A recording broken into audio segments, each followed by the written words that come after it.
Hello दोस्तों, मैं Jitesh Sharma easy classes के यूट्यूब चैनल पर आपका स्वागत करता हूं। आज अपन भौतिक विज्ञान का एक इम्पोर्टेंट चैप्टर स्टार्ट कर रहे हैं, फ्लोटेशन पल्लवन, जिसके अंतर्गत अपन दरों से संबंधित गुणों का अध्ययन करेंगे और साथ ही यानी पल्लवन से रिलेटेड सिद्धांत पढ़ेंगे। तो स्टार्ट करें चैप्टर अपन।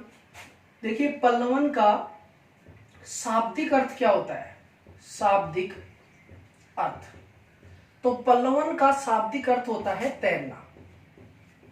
ठीक है, और तैरने से संबंधित अपन दरों का अध्ययन करेंगे कि दरों यानी दरों के अंदर किसी वस्तु को डाला जाता है तो वस्तु कैसा रिएक्ट करती है, तैरती है या डूबती है।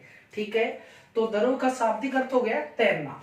ठीक है, तो साथ ही पल्लवन से संबंधित सिद्धांत, तो अपन बात करते हैं संबंधित सिद्धांत। तो इससे संबंधित जो सिद्धांत है उनको अपन आर्किमिडीज के सिद्धांत बोलते हैं। आर्किमिडीज के सिद्धांत, ओके। साथ ही ये जो आर्किमिडीज के सिद्धांत है, तो जो आर्किमिडीज था ये कहाँ का था? तो संबंधित देश कौन सा है? संबंधित देश, तो संबंधित देश है इसका ग्रीस। ठीक है, तो आर्किमिडीज जो ग्रीस का था, इसका जन्म 287 ईसा पूर्व में हुआ था और इसने यानी फ्लोटेशन से संबंधित पल्लवन से रिलेटेड यानी सिद्धांत दिए थे, जिनको आर्किमिडीज के सिद्धांत कहते हैं। ठीक है, तो अपन स्टार्ट करें आर्किमिडीज के सिद्धांतों की बात करते हैं अपन। आर्किमिडीज के सिद्धांत। ठीक है, तो आर्किमिडीज के सिद्धांतानुसार जब किसी वस्तु को द्रव में डुबोया जाता है या वस्तु पूर्ण रूप से या आंशिक रूप से द्रव के अंदर डूबी हुई होती है, तो उसके ऊपर यानी ऊपर की ओर एक बल लगता है जिसको अपन बोलते हैं उत्प्लावन बल। ठीक है, तो देखिए ये है द्रव और इस द्रव के अंदर ये वस्तु है। इस वस्तु को अपन ने द्रव में डुबोया तो ये वस्तु डूब नहीं रही है, ऊपर की ओर इसके ऊपर एक फोर्स लग रहा है। इस बल को, जो बल ऊपर की ओर लगता है, ऊपर की ओर बल, इस बल को अपन बोलते हैं उत्प्लावन बल। ठीक है, साथ ही वस्तु के ऊपर नीचे की ओर भी बल लगता है जिसको अपन बोलते हैं वस्तु का भार। ठीक है, अब देखिए, जैसे अपन एग्जांपल लेते हैं कि हवा भरी हुई ट्यूब है, उसको जल में डुबोया जाता है तो वह जल में डूबती नहीं है बल्कि ऊपर की ओर तैरती है, तो उसके ऊपर की ओर बल लग रहा है, तो वो बल हो गया उत्प्लावन बल।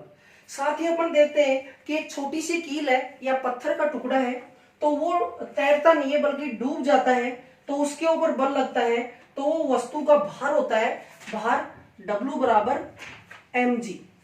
यहाँ ये वस्तु का भार हो गया और वस्तु का भार डिपेंड करता है उसके मास पर और गुरुत्वीय त्वरण पर। ये गुरुत्वीय त्वरण है जी, और ये मास हो गया, वस्तु का द्रव्यमान हो गया। ठीक है, अब देखिए ये उत्प्लावन बल है, ये ऊपर की ओर लग रहा है, तो देखिए रिजल्ट क्या मिलता है। यदि उत्प्लावन बल वस्तु के भार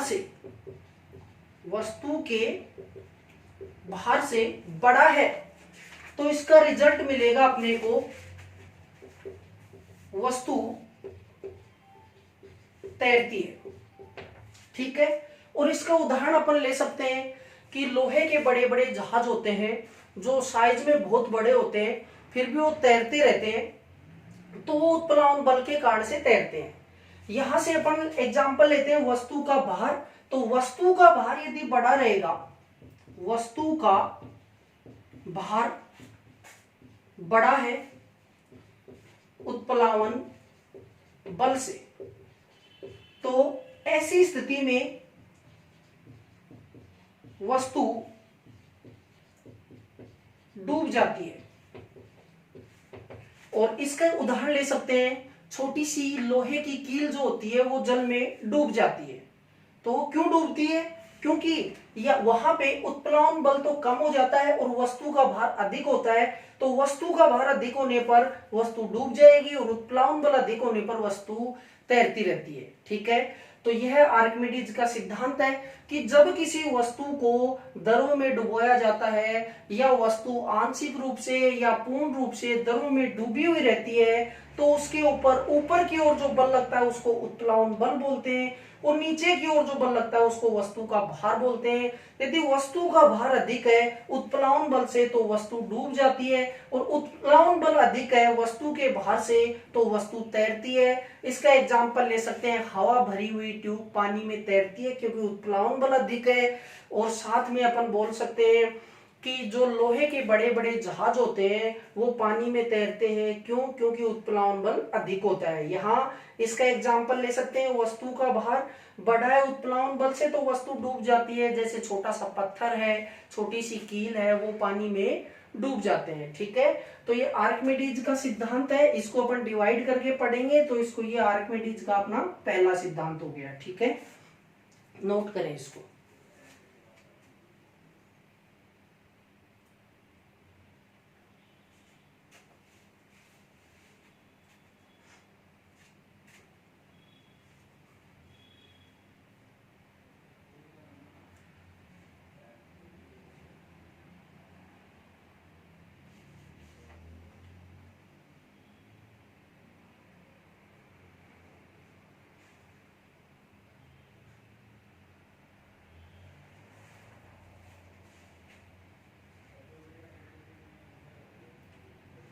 देखिए यहां से इंपोर्टेंट क्वेश्चन बनता है कि जो पल्लवन है इससे संबंधित सिद्धांतों को वो क्या बोलते हैं? तो इसको बोलते हैं आर्किमिडीज के सिद्धांत।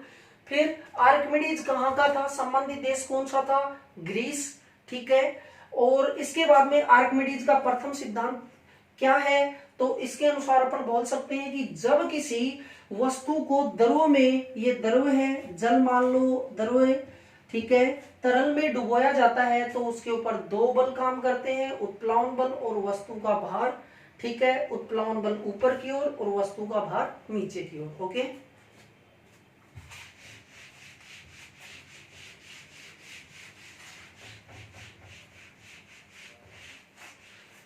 इसके बाद में आर्किमिडीज के सिद्धांत में ही यानी दूसरा पॉइंट आता है कि जब यानी वस्तु का भार बराबर वस्तु द्वारा हटाए गए द्रव का भार। देखिए यदि वस्तु जैसे मनुष्य है, नाव है, तो वस्तु का भार बराबर वस्तु द्वारा हटाए गए द्रव का भार। यदि मनुष्य तैर रहा है और उसने अपने वेट के बराबर पानी को हटा दिया तो वो तैरता रहेगा। ठीक है, तो यदि वस्तु का भार बराबर वस्तु द्वारा हटाए गए द्रव का भार यदि बराबर होता है तो वस्तु अंदर की ओर दिखाई नहीं देगी, अंदर की ओर वस्तु अंदर की ओर तैरती रहेगी। ओके, तो यानी इंपोर्टेंट क्वेश्चन है कि वस्तु का भार और वस्तु द्वारा हटाए गए द्रव का भार बराबर होने पर क्या रिजल्ट मिलता है? ऑप्शन मिलेंगे आपको, वस्तु डूब जाएगी, वस्तु बाहर की ओर तैरती रहेगी, वस्तु अंदर की ओर तैरती रहेगी। तो दोनों इक्वल रहेंगे तो वस्तु अंदर की ओर तैरती रहेगी। ठीक है, इसी में बी पॉइंट आता है अपना। देखिए वस्तु का भार बड़ा है, वस्तु द्वारा हटाए गए द्रव के भार से। देखिए वस्तु का भार यदि अधिक रहेगा, जैसे मनुष्य तैर रहा है और उसने अपने वेट के बराबर यानी द्रव को नहीं हटाया, तो ऐसी स्थिति में क्या रिजल्ट मिलेगा? तो ऐसी स्थिति में वस्तु जल में डूब जाएगी, वस्तु जल में डूब जाएगी। ठीक है। और यहां से तीसरा पॉइंट आता है अपना कि वस्तु का भार, वस्तु का भार वस्तु द्वारा हटाए गए द्रव का भार। तो वस्तु का भार यदि छोटा है वस्तु द्वारा हटाए गए द्रव के भार से, तो ऐसी स्थिति में क्या होगा? तो वस्तु द्रव में तैरेगी। और वो भी कैसे तैरेगी? देखिए वस्तु इसमें भी तैर रही है, वस्तु इसमें भी तैर रही है, यहां अंदर की ओर दिखाई नहीं दे रही है, तैर रही है। बट यहां पे कैसी रहेगी? यदि वस्तु का भार कम है और अपन ने वस्तु के वेट से ज्यादा द्रव का वेट अधिक कर दिया, यानी हटाए गए द्रव का भार अधिक कर दिया, तो क्या होगा? वस्तु द्रव में तैरेगी और थोड़ी बहुत बाहर की ओर दिखाई देगी। ठीक है। तो ये है आर्किमिडीज के सिद्धांतों में दूसरा पार्ट, इसको भी नोट करें, इंपॉर्टेंट क्वेश्चन बनते हैं यहां से कि यदि वस्तु का भार अधिक हो जाए वस्तु द्वारा हटाए गए द्रव के भार से, तो क्या रिजल्ट मिलेगा? तो ऐसी स्थिति में यानी अपने को यानी राइट करना है वस्तु जल में डूब जाएगी।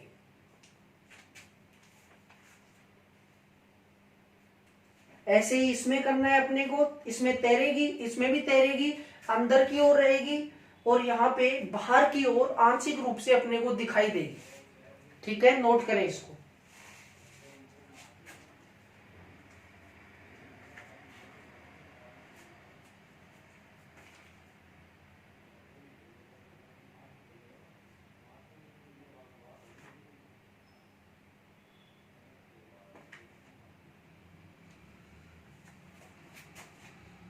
ओके।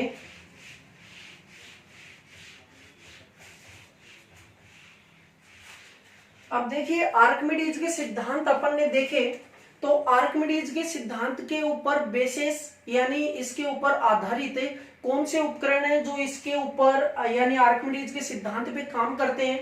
तो आर्किमिडीज के सिद्धांत के ऊपर यानी काम करने वाले आर्किमिडीज के सिद्धांत पर आधारित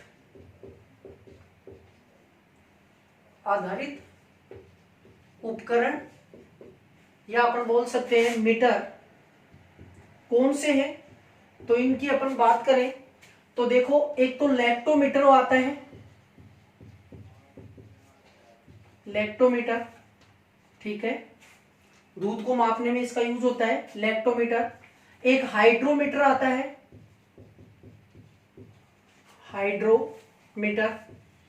हाइड्रोमीटर इससे अपन जो बैटरी होती है उसमें जो फ्लूइड भरा हुआ रहता है H2SO4 वो चार्ज है या नहीं है, तो उसकी डेंसिटी भी अपन हाइड्रोमीटर से मेजर करते हैं यानी मापते हैं। तो हाइड्रोमीटर वो भी आर्किमिडीज के सिद्धांत पर ही आधारित है, क्योंकि उसमें भी एक फ्लोट आता है शीशे से बना हुआ, तो वो भी उसके अंदर तैरता है, तो वो आर्किमिडीज के सिद्धांत के ऊपर आधारित हो गया, लैक्टोमीटर हो गया।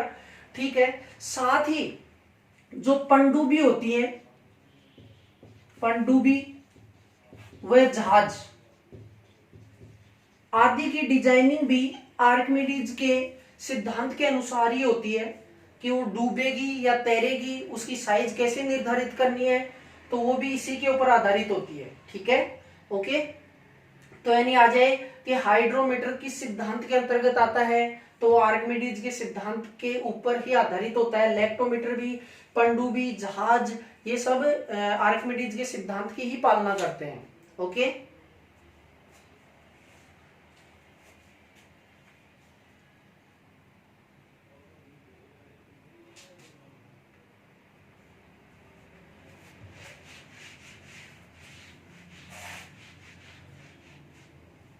अब अपन पढ़ते हैं इसी चैप्टर में बर्फ से संबंधित तथ्य। बर्फ से संबंधित तथ्य। देखिए, बर्फ से संबंधित इंपॉर्टेंट क्वेश्चन एग्जाम में पूछे जाते हैं कि बर्फ को यदि जल में डुबोया जाता है तो कितना परसेंट भाग दिखाई देता है, कितना परसेंट भाग अंदर की ओर डूबा हुआ रहता है, साथ में यदि बर्फ पिघलती है तो बर्फ के जो जल का लेवल होता है तो वो बढ़ता है या घटता है। ऐसे बहुत सारे क्वेश्चन एनटीपीसी में, असिस्टेंट लोको पायलट के एग्जाम में बहुत बार पूछे गए हैं। तो यहाँ से अपन बर्फ से संबंधित जो तथ्य हैं उनकी अपन बात करते हैं। तो इसमें से यानी इसको अपन 3 भागों में डिवाइड करके पढ़ते हैं। तो देखिए, पहला है बर्फ से संबंधित तथ्यों में कि बर्फ को यदि द्रव के अंदर डुबोया जाता है, ये देखिए ये द्रव है,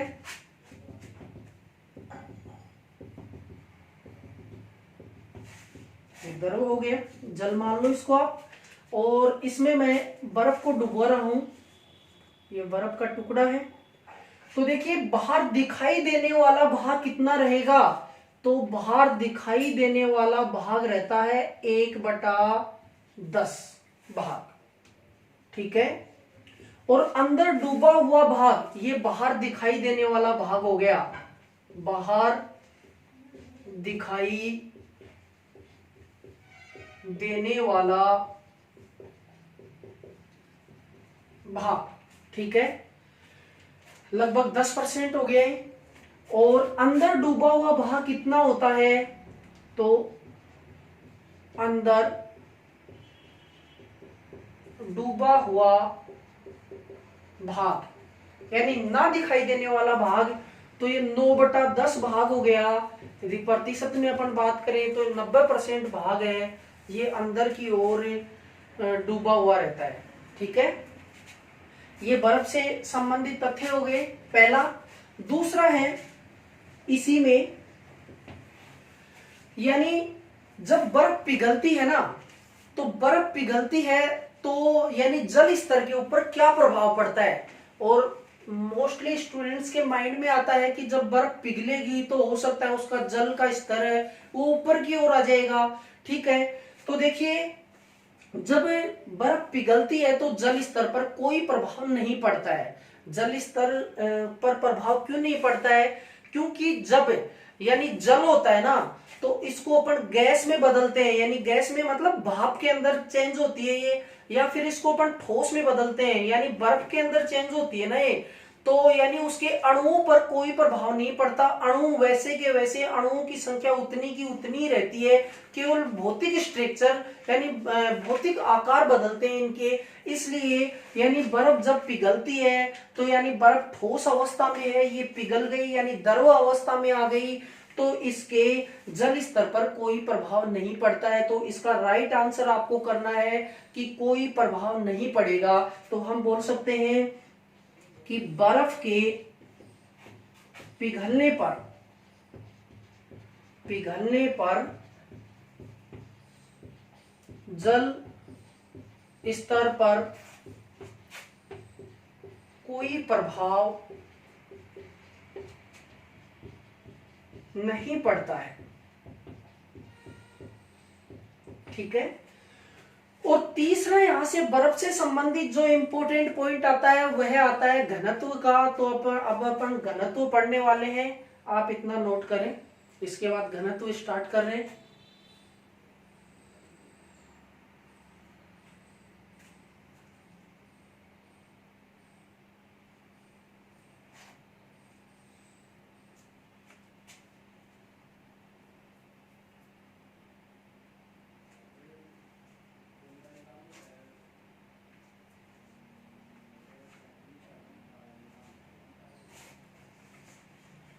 ओके, देखिए, विज्ञान के अंतर्गत अपन भौतिक विज्ञान, जीव विज्ञान और रसायन विज्ञान तीनों अपन पढ़ेंगे। और मैं आपको कह सकता हूं कि यानी आपके जो भी कंपटीशन है, राजस्थान पुलिस है, दिल्ली पुलिस है, पटवार है, एनटीपीसी, रेलवे, जो भी एग्जाम है आपकी, उनके अंदर आपको विज्ञान में कोई भी आउट क्वेश्चन नहीं मिलेगा, सारे इसी के अंतर्गत मिलेंगे आपको। ठीक है, तो यानी हमारे चैनल को आप सब्सक्राइब करें, लाइक करें और शेयर करें। इससे पहले आपको हमारी मैथ की वीडियो बराबर मिल रही है और आज से आपको विज्ञान की बराबर क्लासें मिलेंगी। ठीक है, तो अब वीडियो को आगे बढ़ाते हुए अगला पॉइंट देखते हैं। इसी में बर्फ से संबंधित इंपॉर्टेंट तथ्य में तीसरा है इसमें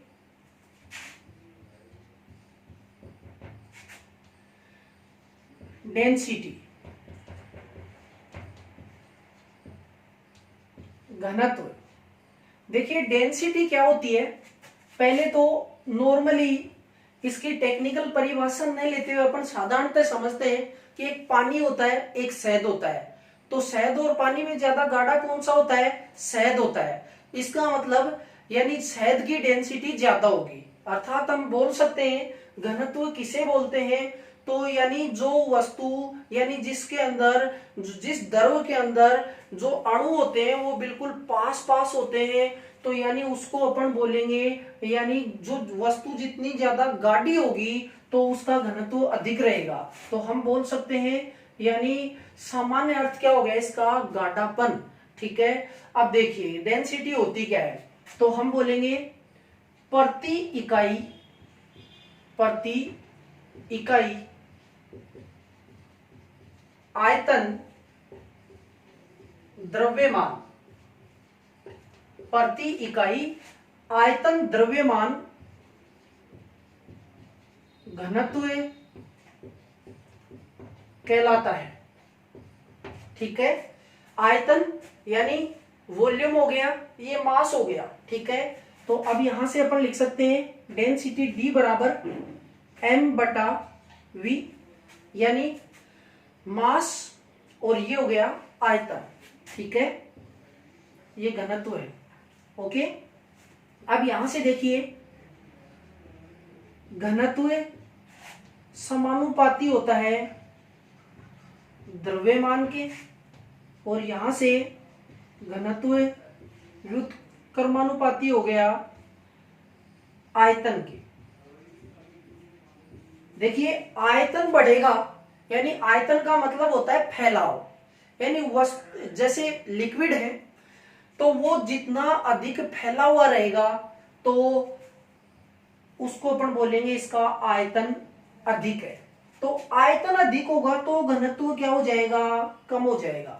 जैसे शहद होता है, शहद तो शहद है वो जल की तुलना में कम यानी जल की तुलना में कम फैला हुआ रहता है, तो कम फैला हुआ रहता है तो उसका आयतन तो हो गया कम और उसका घनत्व हो गया अधिक।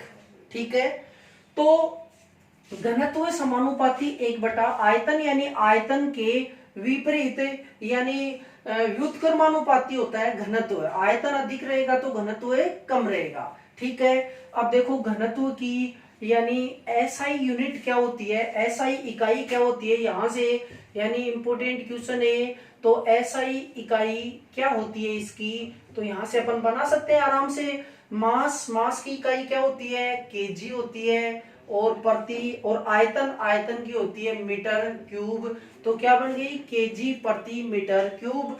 इंपोर्टेंट क्वेश्चन है, घनत्व की इकाई क्या होती है, केजी प्रति मीटर क्यूब। इसकी विमेय है, सदिश राशि है, अदिश राशि है, ये आपको चैप्टर पढ़ाएंगे डायमेंशन एंड यूनिट में, तो उसमें आपको अच्छे से और डिटेल में बताएंगे आपको। पर यहां से एक बार पॉइंट आया है तो अपन देखते हैं डेंसिटी की इकाई क्या होती है, तो केजी प्रति मीटर क्यूब। ठीक है, तो ये डेंसिटी का बेसिक परिचय था। ठीक है, अब अपन देखते हैं कि यानी डेंसिटी का क्या प्रभाव होता है कि वस्तु द्रव में डूबेगी या नहीं डूबेगी, तो इसके ऊपर अपन बात करते हैं।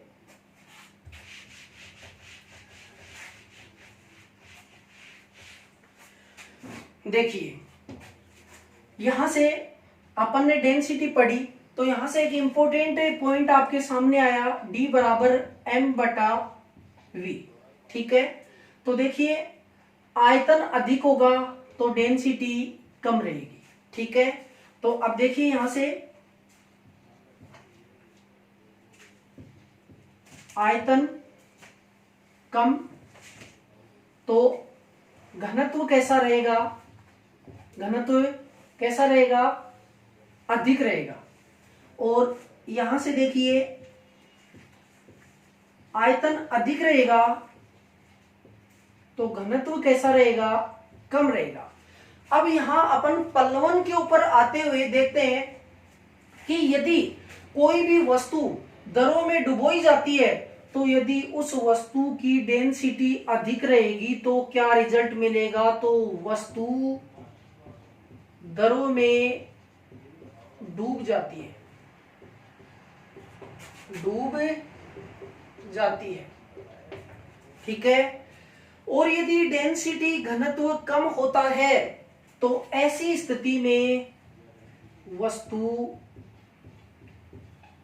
दरों में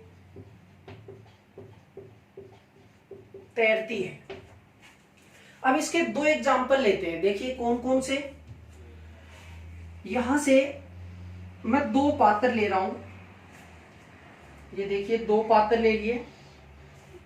एक पात्र के अंदर अपन ने सामान्य साधारण जल डाल दिया, ये ले, ठीक है। दूसरे पात्र में एल्कोहल डाल दी, यानी दो पात्र ले लिए, एक में सामान्य जल है, एक में एल्कोहल है। देखिए ये जल है और ये यानी एल्कोहल, ठीक है। अब यहां पे मैं एक बर्फ का टुकड़ा डालता हूं, ठीक है। अब बताइए ये बर्फ है, सामान्य जल के अंदर बर्फ को डालने पर बर्फ है वो तैरती रहती है, जबकि एल्कोहल के अंदर यदि बर्फ को डालेंगे तो बर्फ डूब जाती है। तो इसका क्या कारण है, तो इसका कारण ये हो गया है, ये तैर क्यों रही है, क्यों, क्योंकि यहाँ पे जो ये बर्फ है ना, इसका घनत्व जल की तुलना में कम है, इसलिए वस्तु दरों में तैरती रहेगी। साथ में यहाँ देखिए आप, ये बर्फ है ये डूब गई, क्यों डूब गई, क्योंकि एल्कोहल की तुलना में बर्फ का घनत्व अधिक हो गया, इसलिए है वस्तु यानी ये बर्फ है ये दरों में डूब जाती है, ठीक है। तो ये दो एग्जाम्पल है, एक एल्कोहल का एक जल का। इसमें बर्फ तैर रही है, इसमें बर्फ डूब जाती है। कारण क्या है, यदि डेंसिटी कम यानी आप समझ सकते हैं ये डेंसिटी कम है और ये डेंसिटी अधिक है, तो अधिक होने की स्थिति में वस्तु दरों में डूब जाएगी और यहाँ कम होने की स्थिति में वस्तु दरों में तैरती रहती है, ठीक है। तो यहाँ बर्फ तैरेगी क्योंकि डेंसिटी कम है और यहाँ डेंसिटी अधिक हो गई, तो ये बर्फ के जो है वो एल्कोहल में डूब जाती है, ठीक है। नोट करें इसको।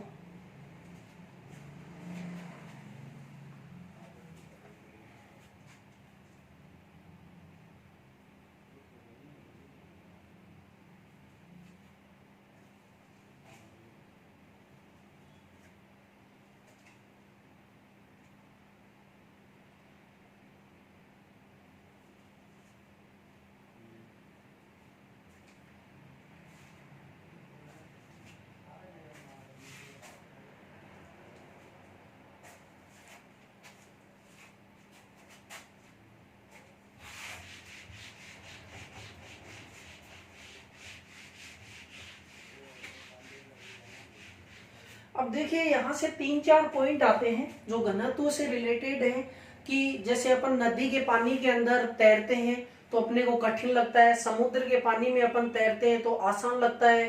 साथ ही जो दूध होता है तो दूध से अपन क्रीम निकाल लेते हैं, तो क्वेश्चन आता है कि दूध से क्रीम निकाल लेने पर दूध के घनत्व पर क्या प्रभाव पड़ता है।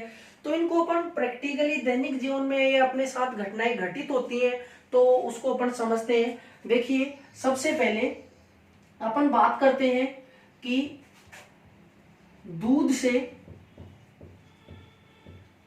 क्रीम निकाल लेने पर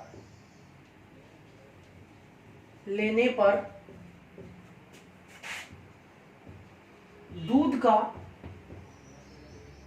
घनत्व बढ़ जाता है,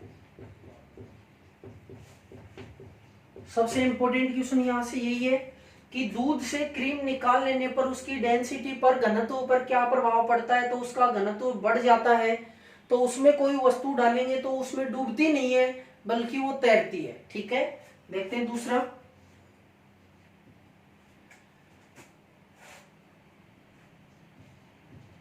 नमक के पानी में अंडा तैरता है, वह सामान्य पानी में डूब जाता है। कारण क्या हुआ इसका कि जो सामान्य पानी है ना, इसकी डेंसिटी कम है और यहां अधिक हो जाती है। ठीक है, तो अंडे की कम तो अंडा तैरता रहेगा। ठीक है, अब देखिए नेक्स्ट है, ये डेंसिटी के ऊपर आधारित एग्जांपल है। दूध से क्रीम निकाल लेने पर दूध का घनत्व बढ़ गया। नमक के पानी में अंडा तैर रहा है, सामान्य पानी में डूब रहा है। तो डूबने और तैरने से संबंधित घनत्व है, यानी घनत्व कम तो वस्तु तैरती है, घनत्व ज्यादा तो वस्तु डूब जाती है। देखिए यहां से जहाज जो होते हैं, जहाज वो समुद्र के पानी में जैसे ही एंट्री करते हैं, जैसे ही प्रवेश करते हैं तो थोड़ा सा ऊपर की ओर हो जाते हैं। ठीक है, तो उसका कारण भी यही है। साथ में अपन एग्जांपल लें इसका तो बोल सकते हैं नदी के पानी में तैरना कठिन तथा समुद्र के पानी में आसान होता है। ठीक है, ये था पल्लवन से संबंधित अपने इंपॉर्टेंट पॉइंट, जिसमें आर्किमिडीज का सिद्धांत देखा अपन ने, घनत्व देखा। ठीक है, आर्किमिडीज के सिद्धांत कौन कौन से थे, दोनों प्रकार से आपने अच्छे से समझे इनको। ठीक है, ये घनत्व से संबंधित एग्जाम्पल है। और नेक्स्ट अपन पढ़ने वाले हैं द्रवों के गुण, जहां से बहुत ही इंपॉर्टेंट यानी 100% क्वेश्चन पुटअप होता है, यानी पृष्ठ तनाव से, श्यानता से, वेलोसिटी ग्रेडियंट से। ठीक है, तो वहां से इंपॉर्टेंट क्वेश्चन आते हैं, तो अब अपन वो स्टार्ट कर रहे हैं। आप इनको अच्छे से पढ़ें, ठीक है, और देखें, इनको नोट करें।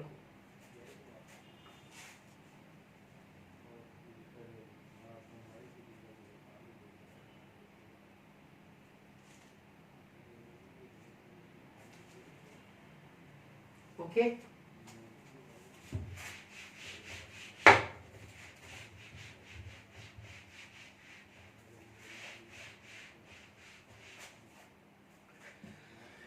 देखिए द्रवों की गुणों की बात करूं मैं तो द्रव के गुण, तो द्रव के गुण जो है, यहां अपन 3 प्रकार के गुण पढ़ने वाले हैं, उनकी इकाइयां आपको आनी चाहिए। ठीक है, तो सबसे पहले अपन बात करते हैं सरफेस टेंशन। सरफेस टेंशन, ठीक है, यानी पृष्ठ तनाव। ठीक है, फिर इसी के दौरान यानी द्रव का जो अगला गुण आता है वो होता है श्यानता। ठीक है, विस्कोसिटी। और तीसरा जो गुण होता है इसका वो होता है केशिकत्व। ठीक है, ये 3 गुण होते हैं, जिसमें से मैं स्टार्ट कर रहा हूं। द्रव का जो पहला गुण है वो है पृष्ठ तनाव। तो पृष्ठ तनाव अपन देखते हैं, पृष्ठ तनाव क्या होता है, पृष्ठ तनाव से संबंधित कैसे क्वेश्चन आते हैं वो देखते हैं। तो सबसे पहले अपन देख रहे हैं पृष्ठ तनाव, सरफेस टेंशन। ठीक है, तो सरफेस टेंशन क्या होता है, तो देखिए ये द्रव है, ये द्रव है। ओके,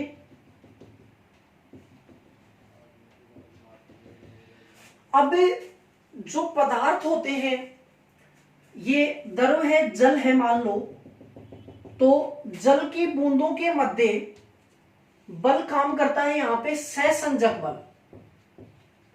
सहसंजक बल। यहां से एक इंपॉर्टेंट क्वेश्चन, पहला क्वेश्चन ही बन गया, पृष्ठ तनाव का कारण क्या है, कौन सा बल है, तो यहां से इसका कारण है सहसंजक बल। साथ ही एक बल और होता है जिसको अपन बोलते हैं आसंजक बल। अब ये सहसंजक बल और आसंजक बल होते क्या है, तो देखिए सहसंजक बल क्या होता है। सहसंजक बल को अपन समझते हैं सबसे पहले, क्योंकि पृष्ठ तनाव का जो कारण होता है ना, वो द्रव की बूंदों के मध्य लगने वाला सहसंजक बल होता है। इसलिए सहसंजक बल और आसंजक बल को अपन पहले समझते हैं, उसके बाद में अपन पृष्ठ तनाव को अच्छे से समझेंगे, पृष्ठ तनाव क्या होता है। तो सबसे पहले मैं बात करता हूं सहसंजक बल की। तो सहसंजक बल क्या होता है, तो हम बोलेंगे एक ही प्रकार के अणुओं के मध्य लगने वाला आकर्षण बल।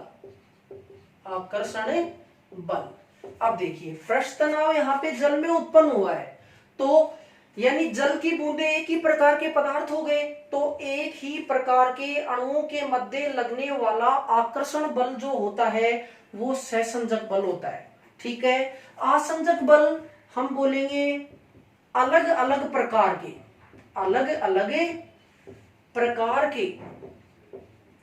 अणुओं के मध्य लगने वाला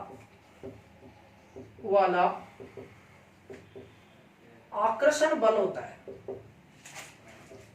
बल। ठीक है।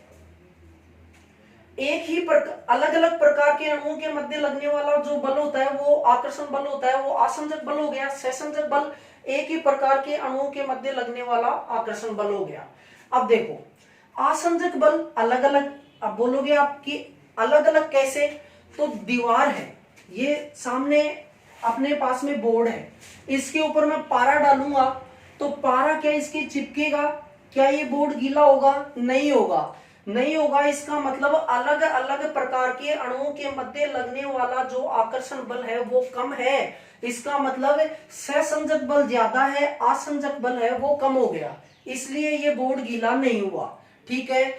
अब देखिए श्यामपट्ट होता है, ब्लैक बोर्ड होता है, उसके ऊपर अपन चौक से लिखाई करते हैं, तो आसानी से उस पे लिखा जाता है ना। कैसे, क्योंकि वहां पे आसंजक बल अधिक है, सहसंजक बल कम है। आसंजक बल अधिक कैसे, वो पदार्थ अलग है, जो चौक है वो अलग है, और दोनों के मध्य आकर्षण बल लगा, तो लगने से क्या हुआ, वो लिखाई हुई। ठीक है। गोंद होता है और कागज होता है, तो कागज और यानी गोंद को अपन यूं चिपकाते हैं तो चिपक जाता है, दोनों पदार्थ अलग अलग है ना, वहां पे भी हम बोलेंगे आसंजक बल अधिक है और सहसंजक बल कम है।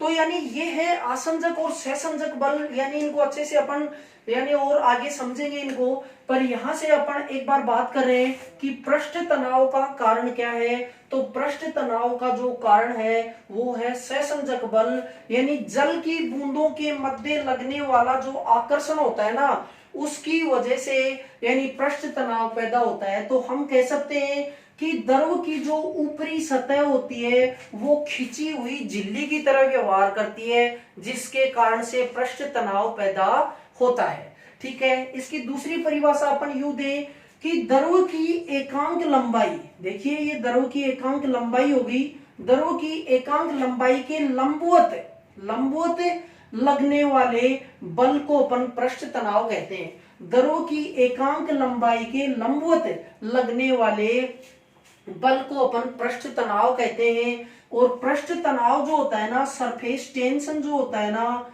वो उसकी जो एसआई यूनिट और सीजीएस यूनिट क्या होती है, एग्जाम में इंपॉर्टेंट है, तो क्या होती है, तो यहां से अपन बोल सकते हैं बल बटे लंबाई। ठीक है। तो क्या हो गया, पृष्ठ तनाव, तो बल की इकाई होती है एसआई पद्धति में न्यूटन, लंबाई की मीटर। ओके, तो न्यूटन प्रति मीटर। यदि इसकी सीजीएस पद्धति में मैं इकाई बनाऊं तो क्या हो जाएगी, डाइन प्रति सेमी। ये पृष्ठ तनाव की इकाई हो गई, यानी F बटे L। ये बल हो गया, ये लंबाई हो गई, लेंथ हो गई, लंबाई, बल F। तो पृष्ठ तनाव की यूनिट क्या बनी, न्यूटन प्रति मीटर, डाइन प्रति सेमी। ओके, नोट करें इसको।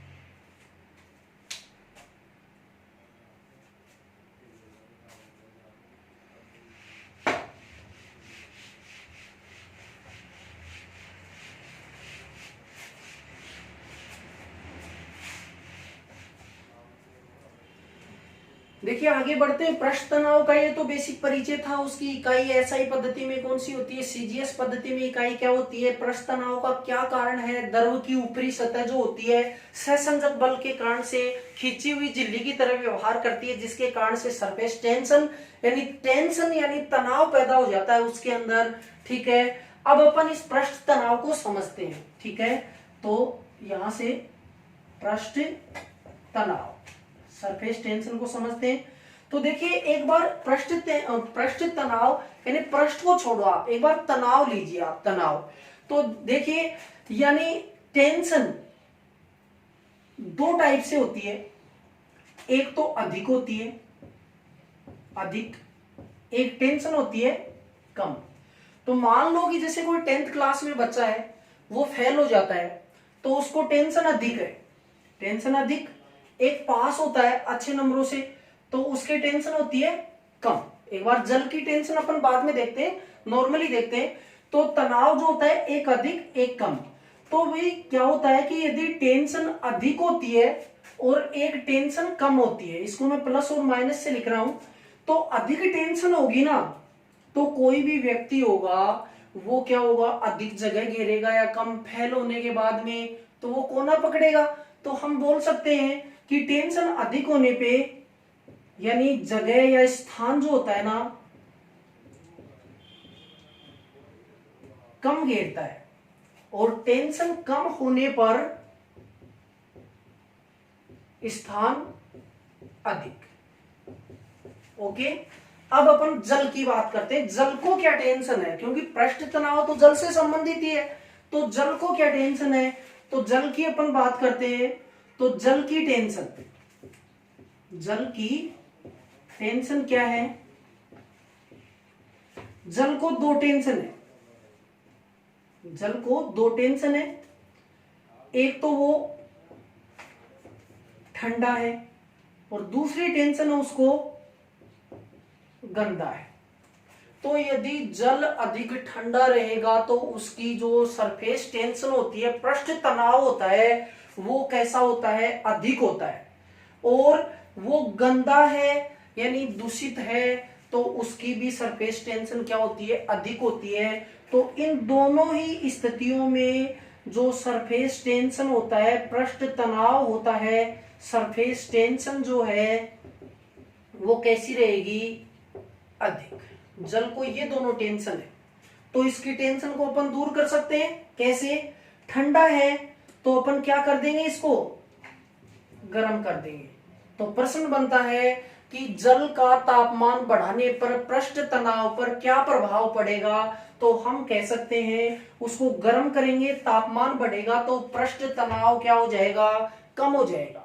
ठीक है, यही वजह है कि ठंडे पानी से अपन कपड़े धोते हैं तो वो कपड़े साफ नहीं धुलते हैं। साथ ही यदि गर्म जल से वो कपड़े अपन धोएंगे तो वो उनकी साफ धुलाई हो जाएगी। ठीक है, अब देखिए, अब दूसरी जो टेंशन है वो जल को, वो है गंदा। तो गंदा है तो इसकी टेंशन को अपन दूर कर देंगे। तो कैसे दूर करेंगे, तो या तो इसमें अपन अल्कोहल डाल देंगे। ठीक है। तो जल में अल्कोहल डालने पर जल की टेंशन दूर हो जाती है, ठीक है, यानी वो साफ हो जाता है, ठीक है। साथ ही डिटर्जेंट या साबुन जो होता है उससे भी टेंशन कम होती है, तो हम बोल सकते हैं डिटर्जेंट से, ठीक है। या जल में गंदा है तो उसमें तेल डाल देंगे, तेल डाल देंगे तो उसकी टेंशन क्या हो जाएगी, कम हो जाएगी। तो इस लाइन से यहां से बहुत ही इंपॉर्टेंट क्वेश्चन आ रहा है कि यानी जल में जो सरफेस टेंशन होती है वो अधिक कब होती है, कम कब होती है, और टेंशन को कम कैसे कैसे किया जा सकता है। तो हम बोल सकते हैं कि जल जब ठंडा होता है तो उसकी टेंशन अधिक होती है, तो यही वजह है कि ठंडे जल से कपड़े अच्छे से नहीं धुलते और गर्म जल से कपड़े आसानी से साफ हो जाते हैं। क्यों? क्योंकि उसकी टेंशन खत्म हो जाती है। तो ठंडा और गंदा रहेगा तो सरफेस टेंशन अधिक है, टेंशन को दूर कम कैसे करेंगे, तो ठंडा है तो गर्म कर देंगे और गंदा है तो उसमें अल्कोहल, डिटर्जेंट और तेल डाल करके उसकी टेंशन को अपन कम कर सकते हैं। अब देखिए यहां से यानी इसके एग्जाम्पल कौन कौन से हैं जो एग्जाम में पूछे जाते हैं, एग्जाम्पल इसके कौन कौन से हैं तो वो देखते हैं। एक बार आप इतना नोट करें।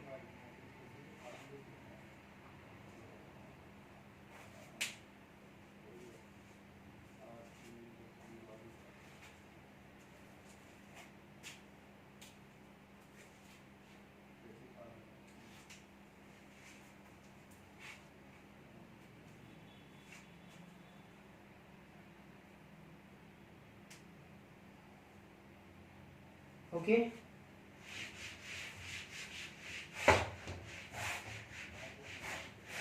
अब पृष्ठ तनाव के एग्जाम्पल देखते हैं, इन्हीं के ऊपर बेसिस रहेंगे, ये जो आपने एग्जाम्पल दिए इसी के ऊपर आधारित रहेंगे। तो पृष्ठ तनाव के एग्जाम्पल कौन कौन से हैं, बहुत एग्जाम्पल है इसके, इंपोर्टेंट 5-6 देखते हैं अपन। तो पृष्ठ तनाव के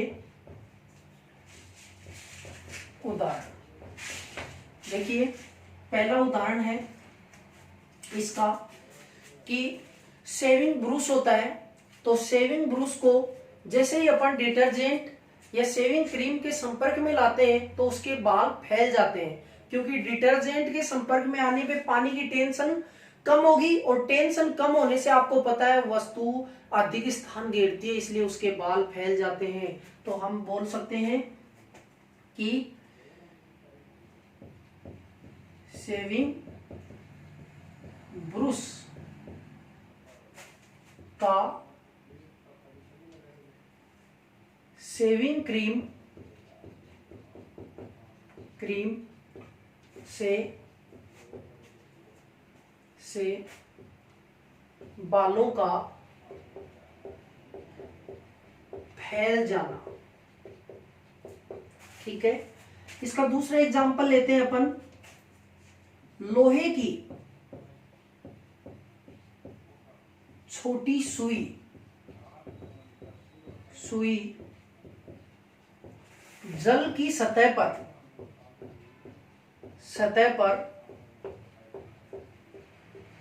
तैरती है। क्यों तैरती है? क्योंकि ऊपरी सतह की टेंशन अधिक है, तो ऊपरी सतह की टेंशन अधिक है, तो टेंशन अधिक होने पर जो वस्तु रहेगी ना वो डूबेगी नहीं बल्कि तैरेगी, ठीक है। अब देखिए तीसरा, इसी के ऊपर आधारित मैं एग्जांपल ले रहा हूं, मच्छर के लार्वा को मारने के लिए, मच्छर के लार्वा को मारने के लिए जल में तेल डाला जाता है।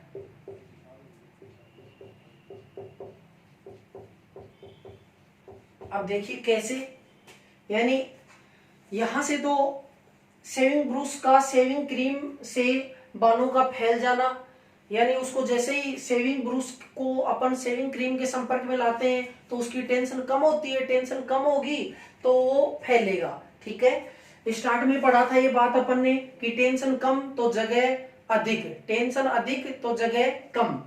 अब लोहे की छोटी सी कील सुई जल की सतह पर तैरती है, क्योंकि जल की ऊपरी सतह की टेंशन अधिक है, टेंशन अधिक होने से वस्तु डूबेगी नहीं बल्कि तैरेगी। अब देखो, यानी क्या होता है कि बारिश के दिनों में गड्ढे होते हैं, उनमें गंदा पानी भर जाता है, उसमें मच्छर का लार्वा पनपने लगता है। तो क्या होता है कि मच्छर, जैसे ये देखिए यहाँ ये पानी गड्ढे में भरा हुआ है, तो इसके ऊपर क्या है कि ऐसे मच्छर से बैठे हुए रहते हैं, क्योंकि वो उनका लार्वा रहता है ऊपर।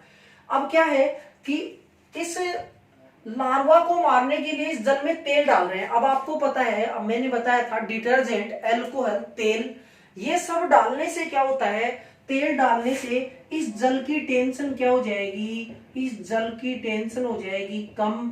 तो जल की टेंशन कम होने से, अब बताओ, यहाँ देखिए टेंशन अधिक थी तो सुई सतह पर तैर रही थी ना, अब यहाँ पे टेंशन कम हुई तो ये लार्वा तैरेगा या डूबेगा। देखिए यहाँ टेंशन अधिक थी तो सुई तैर रही थी, तो यहाँ अब आपने तेल डालकर टेंशन कम कर दी तो ये लार्वा अंदर की ओर डूब जाएगा। देखिए अंदर डूब गया। तो मच्छर के लार्वा को मारने के लिए जल में तेल डाला जाता है। ठीक है, इसके बाद में इसका और एग्जाम्पल आता है, वर्षा की बूंदों का गोल दिखाई देना, और होती है। ठीक है, ये भी पृष्ठ तनाव के कारण से ही होता है। ठीक है, इसके बाद में इसका और एग्जाम्पल ले अपन, तो यानी गर्म जल से कपड़े साफ धुलते हैं, जबकि ठंडे से नहीं, क्योंकि गर्म की टेंशन क्या हो गई, कम हो गई, और ठंडे की टेंशन क्या है, अधिक है। ठीक है, ये पृष्ठ तनाव के इंपोर्टेंट यानी आपके एग्जाम्पल हैं, इनको अच्छे से पढ़ना। इसी के साथ में ही जैसे यानी इससे रिलेटेड बहुत सारे और भी एग्जाम्पल हैं जो आपको देखते ही, यदि आपने बेसिक से इसका कंसेप्ट क्लियर किया है कि टेंशन कब बढ़ती है कब घटती है, तो उससे आप आसानी से कर सकते हो। जैसे मैंने एग्जाम्पल नहीं लिखा, पर एक एग्जाम्पल है कि जल के अंदर विद्युत धारा डालने पर पृष्ठ तनाव पर क्या प्रभाव पड़ेगा। तो विद्युत धारा प्रवाहित करोगे तो हीट बढ़ेगी, तो गर्म होगा तो टेंशन अधिक होगी या कम होगी, तो टेंशन विद्युत धारा प्रवाहित करने पर यानी जो जल की सरफेस टेंशन है, पृष्ठ तनाव है, वो कम हो जाता है। अब देखिए वो लिखा नहीं, पर आप आराम से कर सकते हो। साथ में एक एग्जांपल और लेते हैं अपन, जैसे अगला कि जल के अंदर नमक डालने पर उसकी सरफेस टेंशन कैसी हो जाती है। तो नमक डालेंगे तो उसमें अशुद्धि मिलाएंगे अपन, नमक डालेंगे तो वो जल क्या है कि पहले एकदम साफ था, अब उसमें अशुद्धि मिल गई तो वो गंदा हो गया। अब देखिए उसकी टेंशन, जल ठंडा है या गंदा है, तो उसकी टेंशन अधिक होती है ना, तो जल में नमक डालने पर उसकी टेंशन है वो अधिक हो जाती है। तो हम बोलेंगे नमक डालने पर जल का जो पृष्ठ तनाव है वो बढ़ जाता है। ठीक है, इसके बाद में अपन नेक्स्ट वीडियो में यानी आपको श्यानता और केशिकत्व के ऊपर यानी बताएंगे इंपॉर्टेंट पॉइंट। ठीक है।